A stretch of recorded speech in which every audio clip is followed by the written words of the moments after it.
بسم الله الرحمن الرحيم إن الله وملائكته يصلون على النبي يا أيها الذين آمنوا صلوا عليه وسلموا تسليما. اهدنا الصراط المستقيم صراط الذين أنعمت عليهم غير المغضوب عليهم ولا الضالين. اللهم صل على محمد وعلى محمد وعجل فرجهم. أعوذ بالله من الشيطان الرجيم. بسم الله الرحمن الرحيم. الحمد لله الذي لا يبلغ مدحته القائلون ولا يحصي نعماءه العادون ولا يؤدي حقه المجتهدون الذي ليس لصفته حد محدود ولا نعت موجود ولا وقت معدود ولا أجل ممدود فطر الخلائق بقدرته ونشر الرياح برحمته. الصلاة والسلام على الرسول المسدد المصطفى الأمجد المحمود الأحمد سيدنا ومولانا ومولى الكونين جد الحسن والحسين عاني أبا القاسم محمد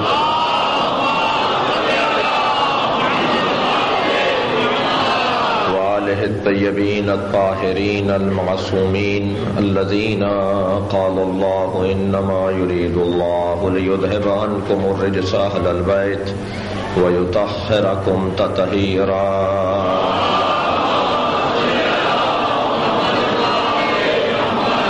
لعنة الله على أعدائهم أجمعين من يوم عداوتهم إلى قيام يوم الدين. أما بعد فقد قال الحكيم في قرآن الكريم بسم الله الرحمن الرحيم إنا أعطيناك الكوثر فصل لربك وانحر إن شانئك هو الأبتر.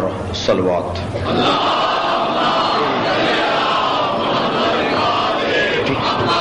سورہ مبارکہ کوثر. دشمن سمجھتا تھا کہ نبی کا نام و نشان نہیں رہے گا اور اللہ نے اپنے حبیب کا نام اتنا اونچا کیا کہ آج 1400 برس گزرنے کے بعد پوری دنیا میں اور ساہیوال میں حسین حسین ہو رہا ہے. پروردگار عالم کا انداز، اس کا نظام مختلف ہے. دنیا جسے طاقت سمجھتی ہے اللہ کے نزدیک اس سے زیادہ کوئی حقیر نہیں ہے.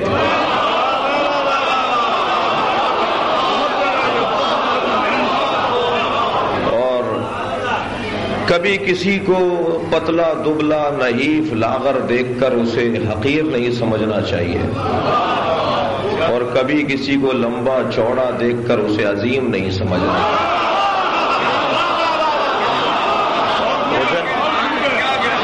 اس لیے کہ یہ دنیا کی باطل خیالات کا ضرور نتیجہ ہوگا لیکن اللہ کے ہاں معیار کسی کا قد نہیں ہوا کرتا.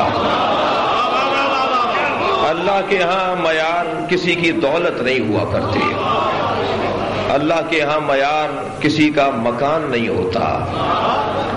عزیزان گرامی، اللہ کے نزدیک معیار کچھ اور ہے. دنیا جسے لاغر سمجھتی ہے اللہ اس میں اپنی قدرت کو ودیعت کر دیتا ہے. کبھی بھی ان معیارات کے اوپر فیصلے نہیں کرنے چاہیے، اس لیے کہ جسے دنیا 25 سال کا خاموش کہتی ہے، جسے دنیا بظاہر قد میں دوسروں کی نسبت کچھ اور کہتی ہے. میں جملہ کہوں، جو اپنے گھٹنے کے زور سے جو کی روٹیاں توڑ کر کھاتا تھا وہی 2 انگلیوں سے باب خیبر اکھاڑتا.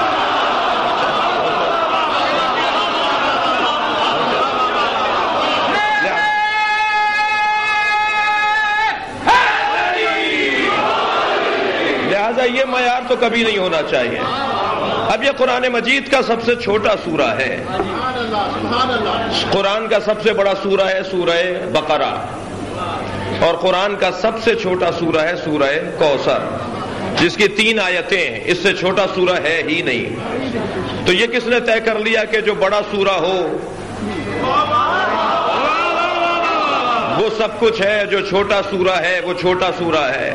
میرا دل تو یہ کہتا ہے اور میرا عقیدہ یہ کہتا ہے کہ جو سب سے چھوٹا سورہ ہے وہ قرآن کی حفاظت کا سب سے بڑا اہتمام ہے.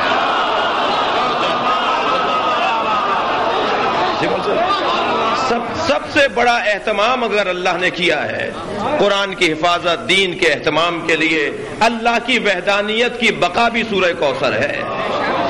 یعنی اللہ کے عقیدہ توحید کی بقا اور عقیدہ توحید کا پھیلاؤ بھی ہے سورہ کوثر.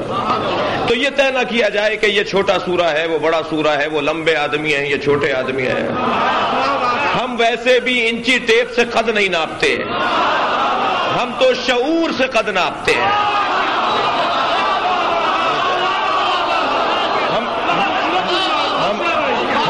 ہمارے نزدیک کسی کا قد جو ہے وہ فٹوں سے نہیں ناپا جاتا، بلکہ ہمارے نزدیک فکر و فہم سے قد ناپا جاتا. دنیا کچھ بھی کہتی رہے، دنیا بچہ کہتی رہے، اللہ اس گھرانے کے بچوں کو بڑوں بڑوں سے بڑا دکھاتا. عزیزان گرامی، لہذا ان معیارات کو بھی تبدیل کرنے کی ضرورت ہے. کبھی بھی یہ نہیں ہونا چاہیے کہ صاحب یہ چھوٹا ہے وہ بڑا ہے. اور میں اپنے محترم سننے والوں کے توسط سے ساہیوال کے اس مرکزی اجتماع میں ایک جملہ اور کہتا ہوا گزر جاؤں کہ کبھی کسی کو اچھے اور مہنگے کپڑے میں دیکھ کر اسے عظیم مت سمجھیے گا، اور کبھی کسی کو بغیر استری کے یا پیبند زدہ کپڑوں میں دیکھ کر حقیر نہ سمجھیے گا. 2 رنگ کی چپلیں جو پہنے ہوئے ہو اسے کبھی حقیر نہ سمجھیے گا، اور بڑی گاڑی سے جو اتر رہا اسے کبھی عظیم مت سمجھیے گا، اس لیے کہ اللہ نے اپنے ولیوں کو فقیروں میں چھپایا ہوا.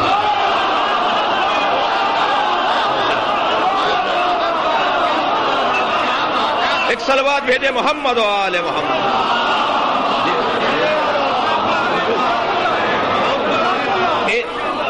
ان معیارات کا اگر پیغام بھی ملتا ہے تو وہ فرش عزا سے ملتا ہے.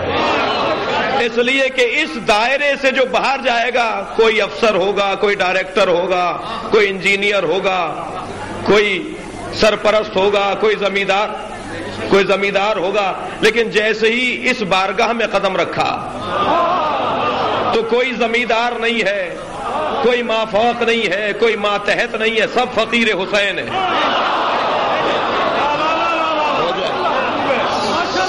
سب میرے مولا کے فقیر ہیں. اور یہاں یہ بھی نہیں دیکھا جائے گا کہ میرا نوکر مجھ سے آگے کیوں بیٹھا ہے.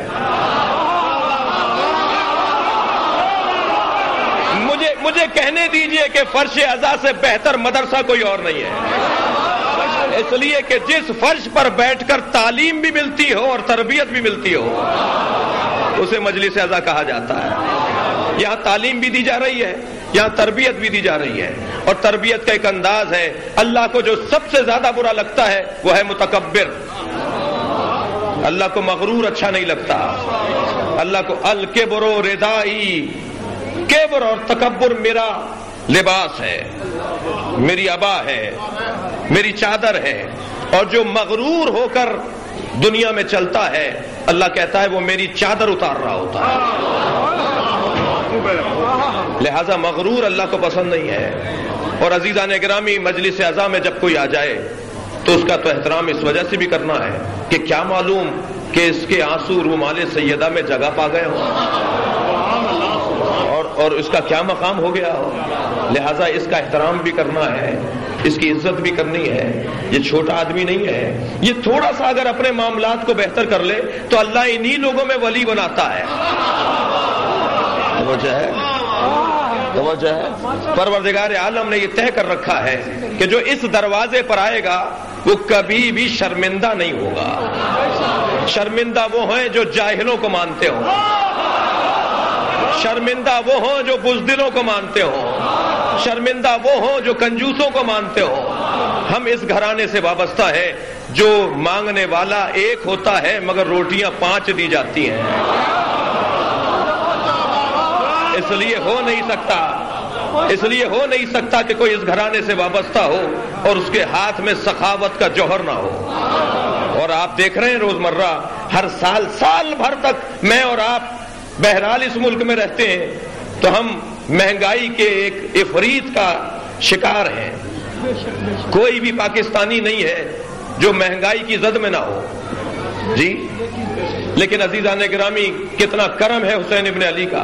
سارے سال ہم مہنگائی کا رونا رو سکتے ہیں مگر جب تبرک کی بات آتی ہے،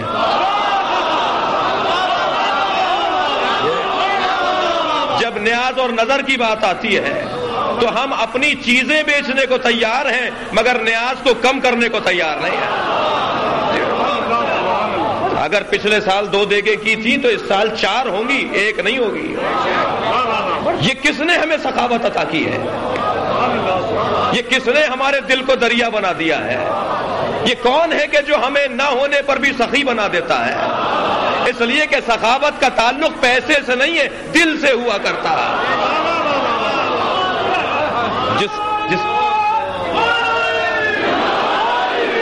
جس کے پاس نہ بھی ہو وہ بھی سخی ہو سکتا ہے.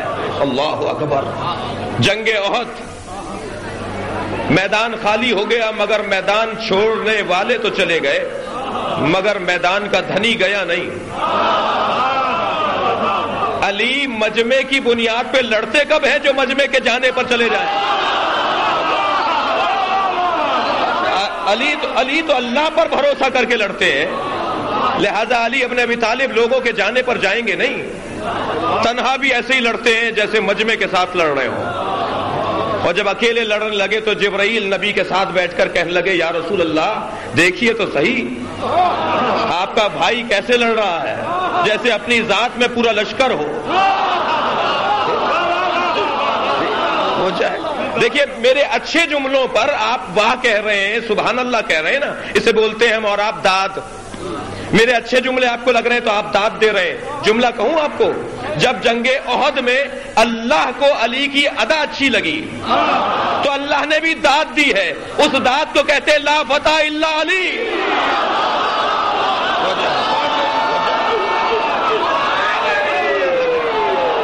لا سیف الا ذو الفقار. یہ اللہ کی داد ہے.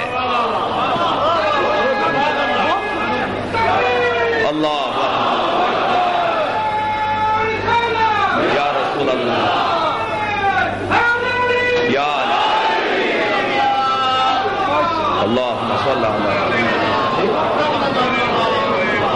تو جبرائیل آ کر بیٹھ گئے سرکار کے برابر میں. یا رسول اللہ دیکھ نہیں رہے آپ کا بھائی کیسے لڑ رہا ہے؟ حضرت نے فرمایا کیف لا انہ منی وانا منہ. ایسے کیوں نہ لڑے، اس لیے کہ میں اس سے ہوں وہ مجھ سے ہے. فوراً جبرائیل نے کہا یا رسول اللہ انا منکما، اور میں آپ دونوں سے ہوں.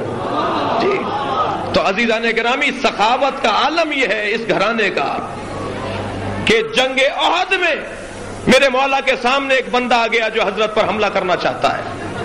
یہ کسی کی مجال ہے جو علی پر حملہ کرے؟ میرے مولا نے ایک اندازے شجاعت کا استعمال کیا، اس کی تلوار ٹوٹ کے گر گئی، نہتہ ہو گیا. اور علی تو مجبور پر حملہ بھی نہیں کرتا. عزیزان گرامی کبھی بھی مجبور پر میرے مولا بھاگتے ہوئے کے پیچھے علی گئے نہیں کہ بھاگنے والا مجبور ہوتا ہے اور مجبور کا مقابلہ کبھی بھی شجاع نہیں کیا کرتا. میرے مولا کے سامنے آیا، تلوار ٹوٹ کے گر گئی، نہتہ تھا. حضرت ذوالفقار روک لی، آواز دے کر کہنے لگا یا علی حبلی سیفک، اپنی تلوار مجھے دے دیجئے. میرے مولا نے ایک لمحہ نہیں لگایا، تلوار پھینک دی اس کی طرف. تلوار کو لے کر حضرت کے قریب بڑھنے لگا اور علی کا اطمینان کے ساتھ کھڑے تھے. میرے مولا کے قریب آتا رہا، میرے مولا اسے اطمینان سے دیکھ رہے تھے. بالکل قریب آ کر کہنے لگا کوئی اپنے قاتل کو اپنی تلوار دیتا ہے؟ میرے مولا نے فرمایا پہلے قاتل تھا پھر فقیر ہو گیا تھا، اور علی سے مانگنے والا خالی ہاتھ جاتا نہیں ہے.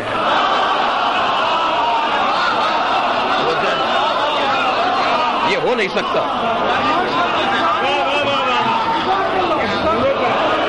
یہ ہو نہیں سکتا کہ اس گھرانے سے تعلق ہو اور سخاوت نہ آئے.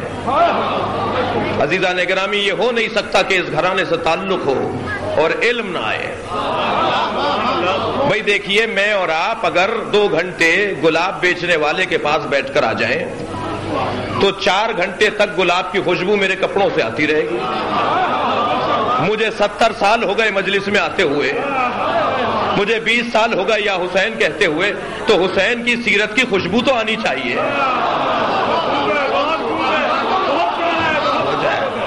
اور جب یہ سیرت کی خوشبو آنے لگے گی تو آپ یقین جانیے، ابھی ہماری تعداد کو کہا جاتا ہے کہ کم ہے، اور ہم نے کبھی مجمع پر تو اعتبار ہی نہیں کیا.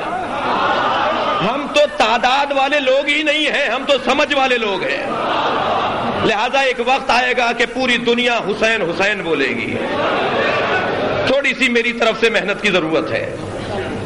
ادھر کمی نہیں ہے، خزانے میں کمی نہیں ہے جو حسین کا خزانہ ہے، لیکن تھوڑی سی جو حسین کو آن کرنے والے لوگ ہیں، جو میرے مولا کو آن کرنے والے لوگ ہیں، میرے مولا کا نام لینے والے لوگ ہیں، تھوڑا سا اگر وہاں معاملات بہتر ہو جائیں تو آپ یقین جانیے ساری دنیا حسین حسین بولے گی. تو اب اگر دیر ہو رہی ہے تو میری طرف سے دیر ہو رہی ہے، مجھے اس دیر کو بھی جلدی کرنا ہے. کہیں ایسا نہ ہو کہ صاحب آ جائیں. بھئی آج ساہیوال کا مرکزی اجتماع ہے، لہذا مجھے بہت سارے موضوعات کو کور کرنا ہے، اور مجھے معلوم ہے کہ بہت سارے اداروں کے کرامن کاتبین بھی یہاں لکھنے کے لیے بیٹھے ہوئے ہیں. تو مجھے اپنی قوم کی نمائندگی بھی کرنی ہے، اور اس شہر کے حالات اور اس شہر کی بہتری کے لیے بھی کم سے کم درد ضرور رکھنا ہے. ایک صلوات بھیجے محمد و آل محمد.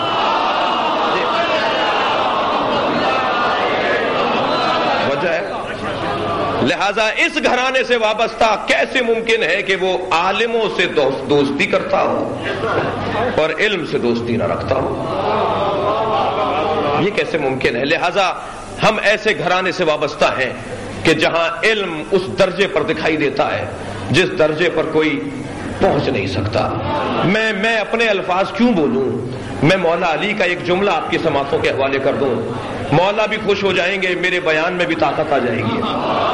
میرے مولا نے جب علم کے مظاہرے کا انداز اس انداز سے پیش کیا کہ سوال کرنے والے نے سوال پر سوال کیے، اور علی ہر جواب کو اس انداز سے دیتے رہے کہ ہر جواب پہلے جواب سے زیادہ اسے قانے کنندہ لگا.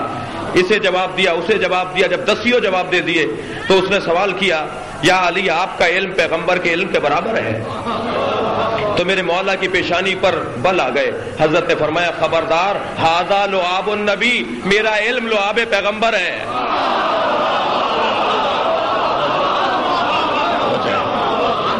اس انداز سے میرے مولا علی نے اپنے نبی کا تعارف بھی کروا دیا، اور یہی عقیدہ تشیع کا بھی ہے. یہی جو میرے مولا کا عقیدہ ہے وہی عقیدہ میرا اور آپ کا ہے. لہذا نبی کے لعاب دہن سے جو اتنا بڑا عالم ہو جائے تو نبی کے علم کا درجہ کیا ہوگا؟ اور کبھی سوال کرتے کرتے سوال کرنے والا تھک گیا، اور میرے مولا کے سوال میں کبھی جواب میں کبھی کمی نہیں آئی، تو اس نے پھر پوچھا یا علی آپ کا علم کتنا ہے؟ حضرت نے فرمایا کہ ایک جملے میں محسوس کر لو، ولا یرقى علی الطیر، جب میں اڑنے لگتا ہوں تو کسی طائر میں دم نہیں ہے جو میرے برابر آ کے اڑ سکے.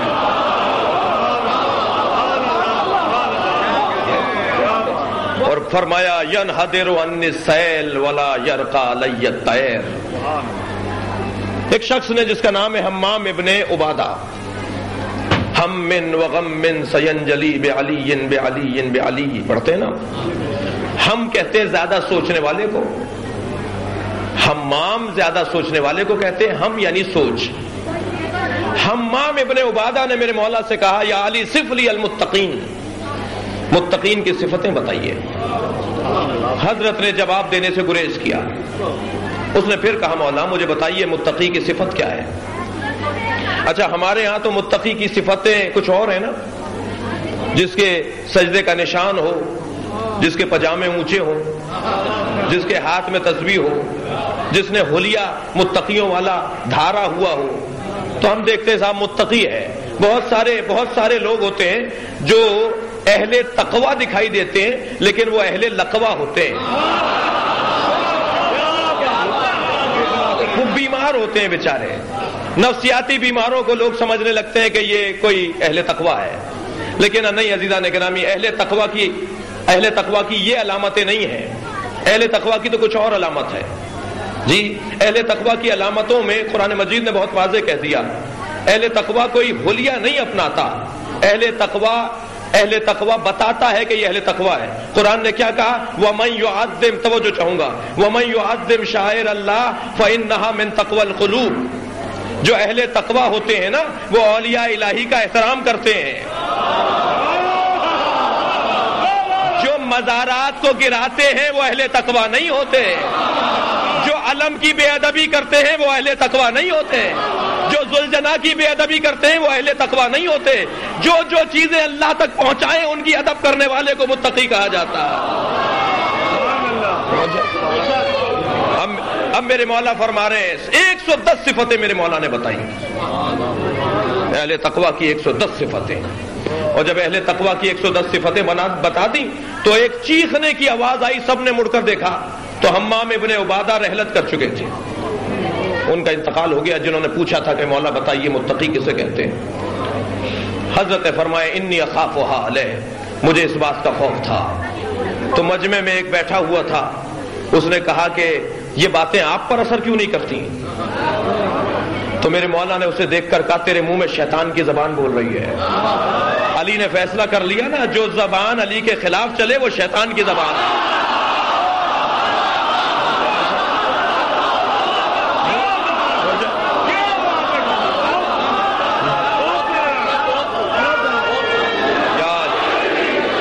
میرے مولا نے فرمایا خبردار سنو، جب میں بولنے لگتا ہوں تو معرفت کا سمندر ہوتا ہوں، اور جب معرفت کا سمندر بہتا ہے تو سمندر کو کوئی نقصان نہیں ہوتا، سیلاب کو کوئی نقصان نہیں ہوتا، سامنے آنے والے کو نقصان ہو جاتا ہے.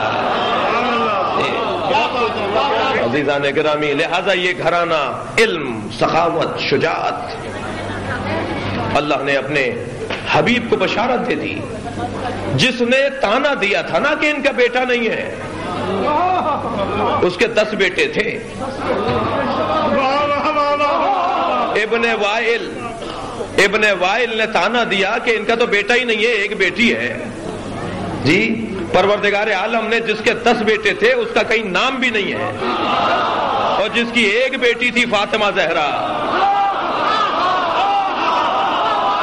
ساری کائنات اسی بی بی کا کھا رہی ہے، ساری دنیا اسی بی بی کا نام لے رہی ہے. جی یہ صرف ساہیوال میں نہیں، مجھے توفیق ہو رہی ہے اور ذاکرین کو یہ توفیق رہتی ہے. میرا کوئی کمال نہیں ہے، امام حسین کے نام سے ہماری عزت ہے. پورے ملک کا سفر کر چکا ہوں، کراچی سے اسلام آباد، پشاور، سب جگہ، ملک سے باہر بھی ہو کے آ گیا. عزیزان گرامی، ہر جگہ مجمع کی تعداد میں ہر سال سے اضافہ ہے. یہ اضافہ کیوں ہو رہا ہے؟ یہ اضافہ اس لیے ہو رہا ہے جیسے جیسے ضمیر بیدار ہوگا ایسے عدداروں میں اضافہ ہوتا چلا جائے گا.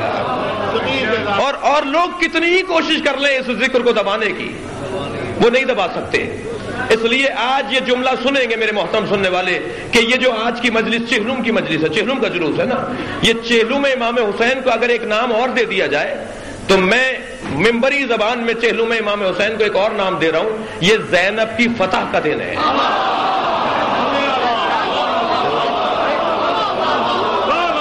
جس کے ہاتھوں میں رسیاں باندھ کر لائے تھے اس نے قیامت تک یزیدیت کے ہاتھوں میں رسی ڈال دی.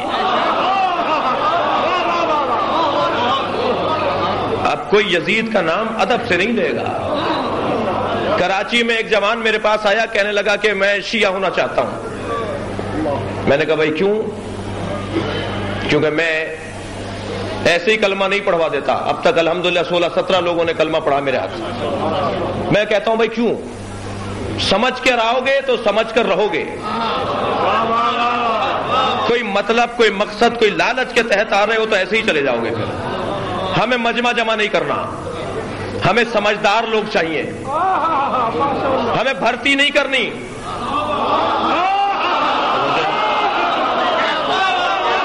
نہیں، کوئی شوق نہیں ہے کہ صاحب پورے علاقے ہو جائیں کلمہ پڑھ لیں. یہ کسی اور مقصد کے تحت کلمہ پڑھ کر آئیں گے تو کسی اور مقصد کے تحت چلے جائیں گے. ہم تو کہہ رہے ہیں پہلے سمجھو علی کیا ہے، پہلے سمجھو اہل بیت کیا ہے، اور جب سمجھ لو گے کہ اہل بیت کیا ہے تو پھر جاؤ گے نہیں واپس.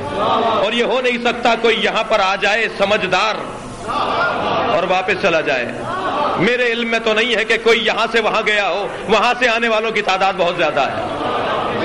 اس لیے کہ عزیزان گرامی جیسے جیسے بیماریاں دور ہوں گی نا ایسے ایسے غذائیں اچھی لگتی ہیں.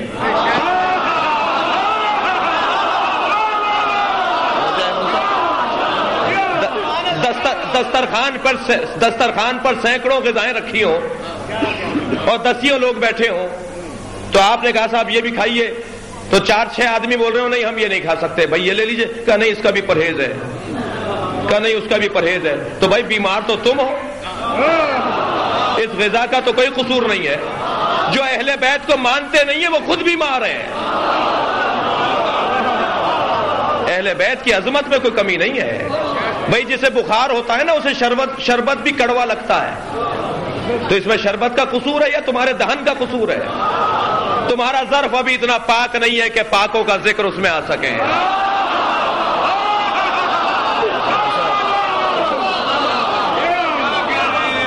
لہذا جب سمجھے گا طہارت قلب کے ساتھ آئے گا, نیت کو خالص کرے گا.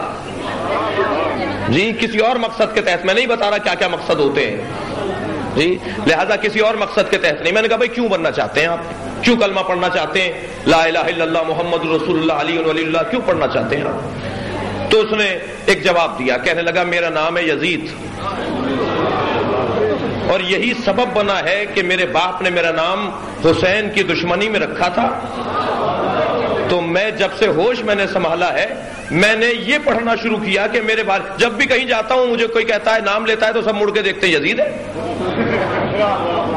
تو اس چیز نے سبب بنایا کہ میں پڑھوں کہ اہل بیت کیا ہیں, اور جب میں پڑھ رہا ہوں تو مجھے معلوم ہو رہا ہے کہ نور تو یہاں ہے, اور جو میرا نام رکھ دیا گیا وہ ظلمتوں والا علاقہ ہے.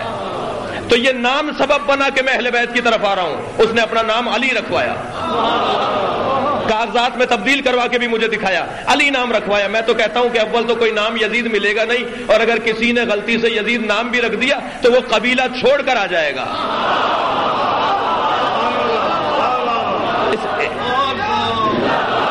مل کا جواب ہے. لہذا یہاں خوشبو پائی جاتی ہے, یہاں حسن پایا جاتا ہے. توجہ ہے نا حضرت. تو آج جناب زینب کی فتح کا دن ہے. کیا کہا تھا کہ هو الابتر, یہ کہہ رہے تھے نا کہ نبی کی کوئی اولاد نہیں ہے, نرینہ بیٹا نہیں ہے, ان کی نسل کیسے چلے گی. پروردگار عالم نے بتایا کہ تم نے جو معیار بنا رکھے ہیں وہ معیار تو معیار نہیں ہے. جسے دنیا, میں نے جملہ ابتدا میں کہا تھا, جسے دنیا کمزور سمجھتی ہے ان میں سے ایک وجود ہے عورت کا وجود, خاتون. جی البتہ ہم نے تو سر پہ بٹھایا ہوا ہے, ہم تو کمزور نہیں سمجھ رہے, لیکن دنیا ایک نحیف اور ایک نازک بدن, نازک مزاج اور طبیعتاً کمزور سمجھنے والا وجود, کبھی عورت کیا کر لے گی, عورت کیا کرے گی. بہت سارے لوگ ہوتے ہیں جو ابا کی میراث میں سے بہنوں کو حصہ بھی نہیں دیتے, کیا کر لے گی یہ, اور اپنے آپ کو جھوٹی تسلی دینے کے لیے کہتے ہیں کہ ہم نے جہیز دے تو دیا, بہن کی شادی تو کر دی, اب میراث کیوں دے. یہ ناانصافیاں بھی ہمارے معاشرے میں ہوتی ہیں. بہرحال انشاءاللہ اہل بیت کے چاہنے والے تو یہ ناانصافیاں نہیں کرتے. لیکن عزیزان گرامی اتنا ضرور ہے کہ دنیا سمجھتی ہے کہ یہ عورت ہے, اس سے کیا نسل چلے گی, اس سے کیا ہوگا. جسے دنیا کمزور سمجھ رہی ہے ایک عورت سمجھ رہی ہے, اللہ نے پوری کائنات کی جان اسے بنا دیا. اب جو کچھ ہوگا وہ اسی بیوی کے نام پر ہوگا, اسی کے عنوان سے ہوگا. حتیٰ نبی کا تعارف بھی کرواؤں گا تو ابو ہا کہہ کے کرواؤں گا. اس چادر کے نیچے ان کے بابا ہیں, اور مرکز بھی بناؤں گا تو اس کی ذات کو قرار دوں گا. لہذا اللہ نے جناب سیدہ کا وہ مقام رکھا جو کائنات میں کسی کا نہیں رکھا. میں یہ بھی ہرگز نہیں کہنا چاہ رہا کہ اللہ نے انہیں نبی بنایا ہے, اس لیے کہ پروردگار عالم نے انہیں نبی نہیں بنایا, رسول نہیں بنایا, امام نہیں بنایا. لیکن عزیزان گرامی نبیوں کا نبی ان کے احترام میں کھڑا ہو جاتا ہے, امام المتقین ان کے احترام میں کھڑا ہو جاتا ہے, اور ساری سلسلہ امامت ان کا احترام کرتی ہے. لیکن اللہ نے نبی نہیں بنایا, رسول نہیں بنایا, امام نہیں بنایا.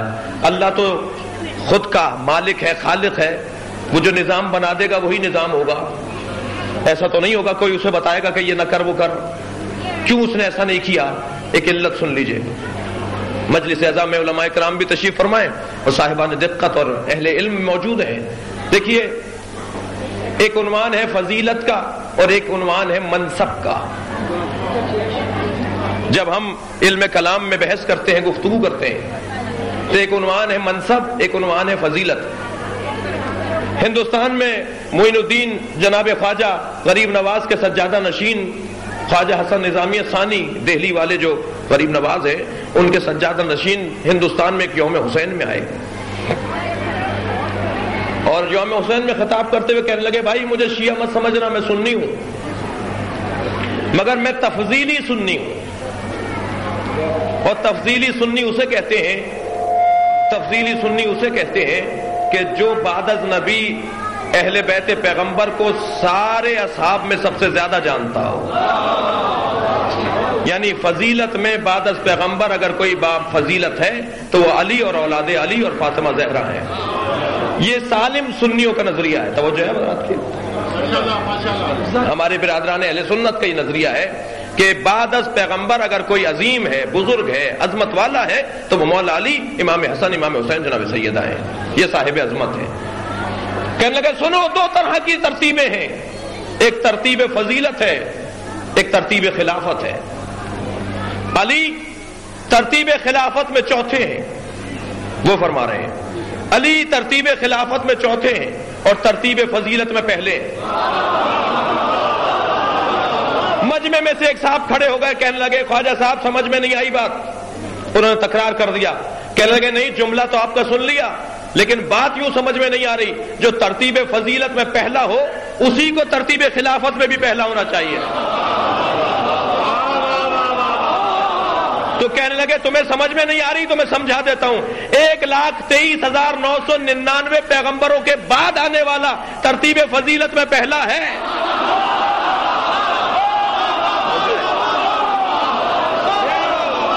اور 3 کے بعد چوتھا فضیلت میں پہلا نہیں ہو سکتا. یہ برادران اہل سنت کا نظریہ. البتہ اس پہ میں تبصرہ کر سکتا ہوں لیکن وقت تنگ ہے میرے پاس، اس پہ بھی تبصرہ کر سکتا ہوں. تو دو طرح کی ترتیبیں ہو گئی، ایک ترتیب فضیلت ہے اور ایک ترتیب منصب ہے جو میں یہاں کہہ رہا ہوں. اللہ نے منصبوں کو تقسیم رکھا ہے، ایک کو اللہ نے نبی کہا، ایک کو اللہ نے رسول کہا، ایک کو اللہ نے امام کہا. یہ ہدایتوں کے منصب ہے.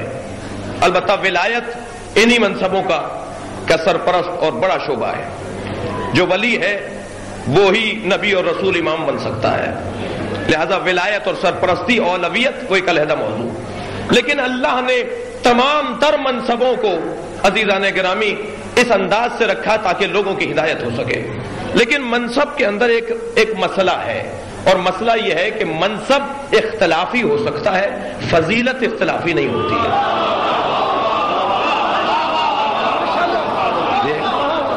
بھائی نبوت سب مانتے ہیں. نبی کتنی بڑی تعداد ہے جو نبی کو نبی نہیں مانتی. کتنے لوگ ہیں جو مولا علی کو امام نہیں مانتے. ٹھیک ہے، نبی مکرم کو نبی نہیں مان رہے مگر صادق مان رہے ہیں. میرے نبی کو نبی نہیں مان رہے مگر امین مان رہے ہیں. اس کا مطلب یہ ہوا کہ منصب اختلافی ہو سکتا ہے، فضیلت اختلافی نہیں ہوتی. فضیلتوں پر سب کا اتفاق ہوتا ہے. پروردگار عالم نے سارے منصب اہل بیت کو دیے مگر اہل بیت کی ایک فرد کو منصب نہیں دیا. کہ ایک وجود تو ایسا ہو جو اختلافی نہ رہنے پائے، اور وہ فاطمہ زہرا کا وجود ہے. جب نبی کے اوپر بات آئے گی تو مباہلے میں چلی جائیں گی. توجہ ہے بذات کی.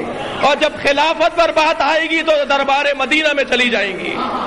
وہاں بھی منصب کی حفاظت کریں گی، وہاں بھی منصب کی حفاظت کریں گی.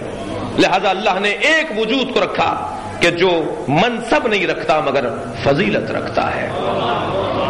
اور اس صاحب فضیلت کو اللہ نے عصمت کی فضیلت، علم کی فضیلت، شجاعت کی فضیلت. اللہ اکبر. بھئی اگر کمالات کا مجموعہ دیکھیں تو امام حسن کہتے ہیں، کمالات کا مجموعہ دیکھیں تو امام حسین کہتے ہیں، اور جو کمالات کی ماں بولی جائے اسے فاطمہ زہرا کہا ہے.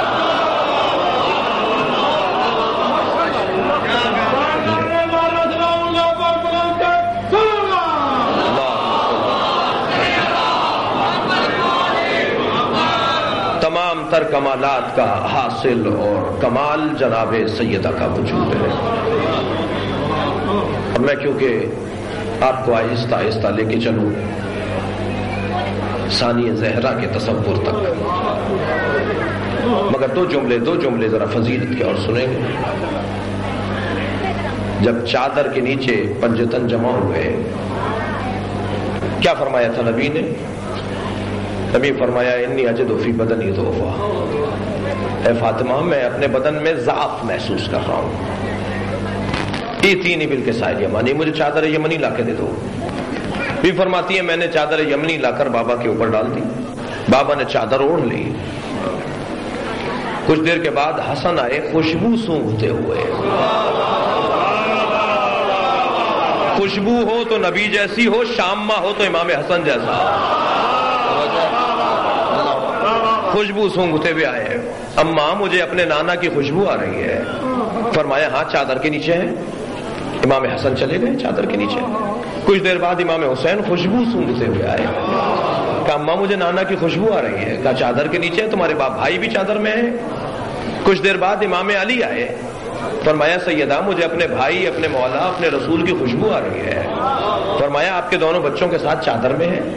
کچھ دیر کے بعد جناب سیدہ بھی آ گئی نا. میں کہوں بی بی نبی آرام کرنے آئے ہیں. نبی نے فرمایا تھا بدن میں ضعف ہے، مجھے چادر دے دو. اور آرام کرنے آئے ہیں. امام حسن بھی چلے گئے، امام حسین بھی تشریف لے آئے، مولا علی بھی آ گئے، آپ بھی جا رہی ہیں. یہ تو آرام کرنے آئے ہیں.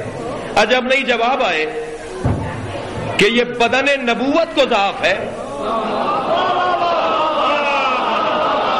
اور بدن نبوت کا ضعف جب دور ہوگا جب اجزائے نبوت مکمل ہو جائے.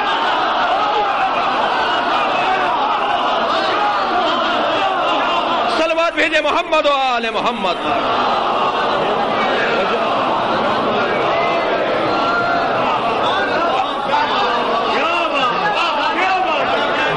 جب اجزائے نبوت مکمل ہوئے تو بی بی کا بھی جملہ ہے فلم مکتملنا، جب ہم کامل ہو گئے.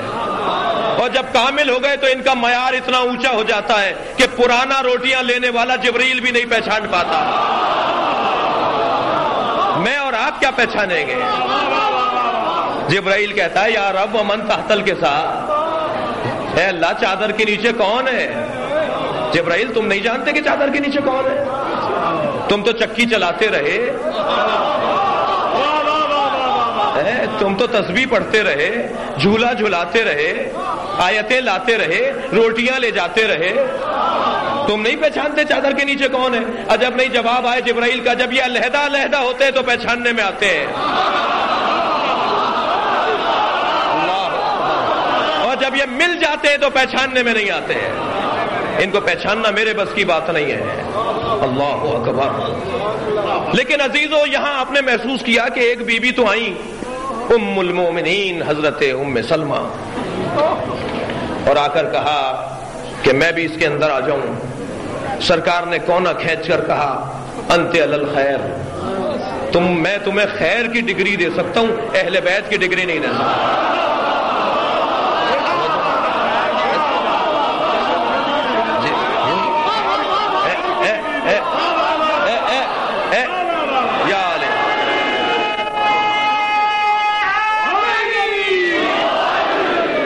سلمہ تم خیر پر ضرور ہو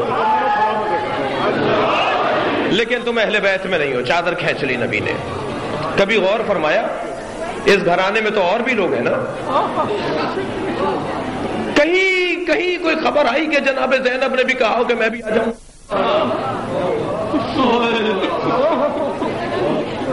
سمجھداریاں قربان ہو بی بی زینب پر، ہوشیاریاں قربان ہو جناب زینب پر. عقل کی انتہا کو کہتے ہیں زینب. اللہ اکبر.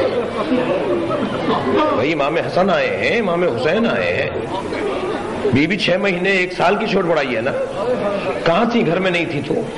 مگر کہیں آیا کسی نے روایت میں، حدیث میں، کسی واقعے میں، کیا تاریخ میں بتایا ہو کہ بی بی زینب بھی آئی؟ نہیں. زینب جانتی ہیں جو اس چادر کے نیچے آ جائے گا اس کے سر سے چادر ہٹے گی تو قیامت آ جائے گی.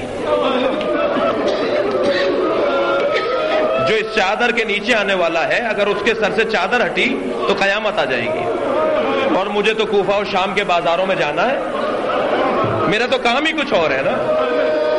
لہذا وہاں جب جناب زہرا کا دروازہ جلایا نا اور مولا علی کو لے جا رہے تھے تو بی بی نے فرمایا تھا علی کو چھوڑو ورنہ میں چادر ہٹا رہی ہوں, میں اپنے سر سے چادر ہٹا دوں گی, بال پریشان کر دوں گی. تو سلمان کہتے ہیں مسجد نبی کی دیواریں اٹھنے لگیں. سلمان فارسی کا کہنا ہے کہ نبی کی مسجد کی دیواریں اتنی اونچی ہو گئی کہ ایک گھوڑا گزر سکتا تھا. میں کہوں گا یا اللہ ابھی تو فاطمہ زہرا کے سر کے بال کھلے نہیں ہے, تو نے قیامت شروع کر دی. یہ قیامت ہی آ رہی ہے نا, مسجدیں اٹھ رہی ہیں, مسجد زمین سے اٹھ رہی ہے. جناب زہرا نے سر پر ہاتھ رکھ کے کہا علی کو چھوڑو ورنہ بال پریشان کروں گی. وہ تو مولا علی نے فرمایا سیدہ گھر میں چلی جاؤ, سیدہ چلی جاؤ مجھے جانے دو. تو ابھی تو چادر سر پر تھی اور بی بی نے اشارہ دیا تھا قیامت آ گئی. زینب جانتی ہے نا کہ جو اس چادر کے نیچے آ جائے گا اس کے سر سے چادر ہٹے گی تو قیامت آئے گی. اور مجھے کوفہ جانا ہے. اجرکم اللہ, آپ آمادہ ہیں رونے کے لیے؟ ابھی ذوالجنہ کی زیارت ہوگی, ابھی آپ جلوس لے کر اس امام بارگاہ سے جائیں گے. یہ جو جلوس آپ لے کر جا رہے ہیں یہ بی بی زینب کی سنت اور سیرت ہے. اللہ اکبر. علی کی بیٹی اسیر ہو کر آئی تھی لیکن امیر بن کر جا رہی ہے. امام سجاد زندان کے دروازے پر بیٹھے ہیں, ایک شکاری ہرن کا شکار کر کے گزر رہا ہے. ہرن نے گردن موڑ کر رسی کھینچ کر امام کو دیکھا اور کچھ کہا امام سے, تو امام نے آواز لگائی اس شکاری کو. امام نے فرمایا شکاری ذرا میری بات سن لے. وہ کچھ قدم آگے آیا, امام کے ہاتھوں میں ہتھکڑیاں, پیروں میں بیڑیاں, توق لیے بیٹھے ہیں میرے مولا. قریب آیا, امام نے فرمایا اسے کچھ دیر کے لیے چھوڑ دے, اس کے 2 بچے ہیں, اس کے دودھ اتر آیا ہے, اس نے مجھ سے فریاد کی ہے کہ مجھے اتنی اجازت دلوا دیجیے میں اپنے بچوں کو دودھ پلا کر واپس آ جاؤں. کہنے لگا آپ کے ہاتھوں میں ہتھکڑیاں ہیں اور آپ ایک جانور کی زبان سمجھتے ہیں. امام نے فرمایا مجھے آزما کر دیکھ لے, اسے چند لمحوں کے لیے چھوڑ دے, یہ واپس آئے گی. کہنے لگا میں بھی دیکھتا ہوں کہ یہ کیا انداز ہے. ہرن کی رسی چھوڑ دی اور وہیں بیٹھ گیا ایک پتھر کے اوپر. یہ ہرن دوڑتا ہوا چلا گیا جنگل کے اندر, کچھ دیر کے بعد واپس آ گیا. ہرنی نے, اس مادہ نے سب سے پہلے آ کر امام کے پیروں کا بوسہ لیا اور گردن جھکا کر شکاری کے سامنے کھڑی ہو گئی. اس نے رسی نہیں ڈالی اس کے گلے میں, کہا سب سے پہلے تو آپ اس جانور سے کہیے کہ میں نے اسے آزاد کر دیا, اب آپ بتائیے کہ آپ کون ہیں. امام نے فرمایا میں حجت خدا ہوں. اجرکم اللہ, اجرکم اللہ. جب مجلس اعظم میں آوازیں بلند ہوتی ہیں نا رونے والوں کی, امام جعفر صادق دعا دیتے ہیں یا اللہ ان آوازوں پر رحمت نازل فرما, یہ میرے جد حسین پر گریہ کر رہے ہیں. اجرکم اللہ. کہنے لگا آپ بتائیے کہ آپ کون ہیں. امام نے فرمایا میں حجت خدا ہوں. کہا آپ کو اسیر کس نے بنایا ہے. امام نے فرمایا جسے کربلا میں مارا وہ میرے بابا تھے, وہ جو سر دربار میں رکھا ہوا ہے وہ حسین ابن علی کا ہے. اور تجھے اور بتا دوں حسین کی بہنیں بھی اسیر ہیں. یہ گیا ہے اور اس نے دیہات جا کر پیغام پہنچایا. مختلف علاقوں سے لوگ نکلنے لگے. یزید نے امام سجاد کو بلا کر کہا اے زین العابدین میں رہا کرنا چاہتا ہوں, میں آپ کو آزاد کرنا چاہتا ہوں. امام نے فرمایا میں اپنی پھوپھی سے پوچھوں گا پھر جواب دوں گا. آ کر کہا پھوپھی اماں زینب یزید ہمیں آزاد کرنا چاہتا ہے. بی بی نے فرمایا مجھے آزادی نہیں چاہیے, میرے 3 مطالبات پہلے پورے کیے جائیں. زینب آج بتا رہی ہے کہ جیتا کون ہے اور ہارا کون ہے. جو مطالبات رکھتا ہے وہ جیتتا ہے, جو مطالبات مانتا ہے وہ ہارتا ہے. میری بیوی نے فرمایا میرا پہلا مطالبہ یہ ہے میں نے اب تک علی اکبر کا نوحہ نہیں پڑھا، اجرکم اللہ، میں نے ابھی تک قاسم کا نوحہ نہیں پڑھا، ارے میں نے اپنے ماجایا کا نوحہ نہیں پڑھا، مجھے ایک گھر چاہیے جہاں میں اپنے بھائی کا ماتم کروں۔ دوسرا مطالبہ میرا یہ ہے کہ ہمارے تبرکات واپس کیے جائیں، ہمارے شہیدوں کے سروں کو لوٹایا جائے، اور تیسرا مطالبہ ہمارا یہ ہمارے ساتھ ایسا شخص کیا جائے جو رستوں سے آشنا ہو اور ہمیں مدینے پہنچا کر آ جائے۔ یزید نے کہا ہے زین العابدین دو مطالبے مانوں گا، آپ کو ایک گھر دوں گا جہاں آپ ماتم کریں، آپ کو بشیر ابن جزلم دوں گا جو آپ کو مدینے پہنچا کر آئے، مگر دوسرا مطالبہ میں نہیں مان سکتا، کوئی تبرک لوٹ کر کہیں لے گیا، کوئی تبرک لوٹ کر کہیں لے گیا، آپ بتائیے ان کی قیمت کیا تھی، میں پیسہ دینے کو تیار ہوں۔ امام بیٹھے ہوئے تھے، کھڑے ہو گئے، امام نے فرمایا تیرے پاس وہ دولت کہاں ہے جو اس کرتے کی قیمت ادا کر سکے جو میری دادی زہرا نے سیا تھا؟ اجرکم اللہ، اجرکم اللہ۔ میری بیوی کو گھر دے دیا گیا، تھک کر نہیں روئیں گے عزادارو، تھک کر نہیں روئیں گے، مجھے بھی کوئی جلدی نہیں ہے۔ میری بیوی کو ایک گھر دیا گیا، ماتم شروع ہوا، گریا شروع ہوا، شام کی عورتیں آ گئیں، کچھ دیر کے بعد سنیں گے نا عزادارو، کچھ دیر کے بعد سر آنا شروع ہوئے۔ سب سے پہلے سر آیا علی اکبر کا سر، ایک کونے سے ایک ماں کمر تھامے ہوئے اٹھی، واہ علی اکبرا، واہ علی اکبرا کا نوحہ ہوا۔ کچھ دیر کے بعد قاسم کا سر آیا، ایک کونے سے ایک ماں اٹھی جو بیوہ ہے امام حسن کی، واہ قاسمہ کا نوحہ ہوا۔ عزادارو کچھ دیر کے بعد ایک سر آیا جو عباس کا سر تھا، ام کلثوم کھڑی ہو گئی۔ کچھ دیر کے بعد ایک سر آیا جو حسین ابن علی کا سر تھا، ساری بیویاں کھڑی ہو گئی۔ کچھ دیر کے بعد ننھے سر آئے، مگر کوئی بیوی آگے نہیں بڑھی۔ شام کی عورتوں نے کہا شاید ان بچوں کی ماں مر گئی، زینب نے کہا بھی میں زندہ ہوں۔ عزادارو کچھ دیر کے بعد ایک گٹھڑی لائی گئی، چادریں نکلنا شروع ہوئی، زیورات نکلنا شروع ہوئے۔ میری بیوی نے ایک چادر کو دیکھا، آواز دی بھابھی ام کلثوم، بہن ام کلثوم آپ کی چادر آ گئی، بھابھی ام لیلا آپ کی چادر آ گئی، بھابھی ام فروا آپ کی چادر آ گئی۔ رونے والوں ایک چھوٹی سی چادر آئی، میری بیوی کھڑی ہوئی، سکینہ اٹھو، تمہاری چادر آ گئی، تمہارے بابا کی شہادت کے بعد ماتم حسین